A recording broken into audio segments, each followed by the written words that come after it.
Hey everyone, Chris here, and I'm on my way to French class, where my instructor has been using some distracting media. Basically, the technology is distracting because he's using old CDs, an old CD player that's just. Mm-mm.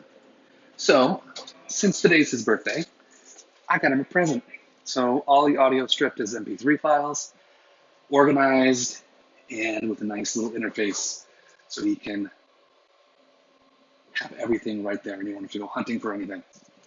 So I'm done with this project. It was quick.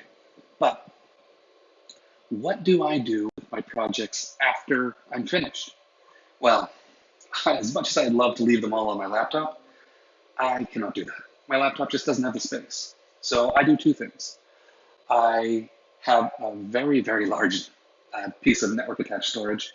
And then I also back that up using Carbonite. And a friend of mine suggested using AWS, so I'm going to try that out soon. Um, so the files get archived there off the laptop, but it's more than just that. So I'm going to share my file system here. What I do is I have a folder for each year, and then inside that, a folder for each month. And I go with the month it's done.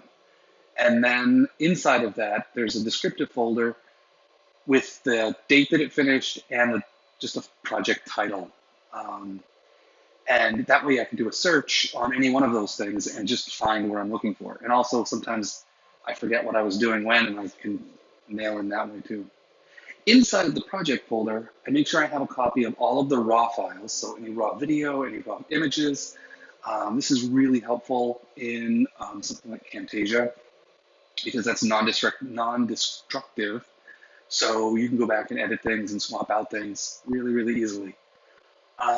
So I have inside of that, I have descriptive folders for completed project, and then audio, video, images, if there's any code or anything like that. And so it's all nice and lined up there. And it's just a habit that I've gotten into over the years.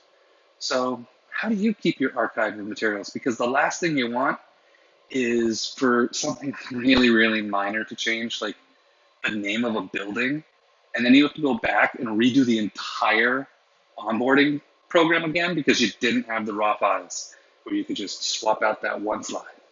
Alrighty, so archive your stuff, and if you have any good tips, share them. And let's make sure we don't have to redo work. All right, I'll talk with you tomorrow.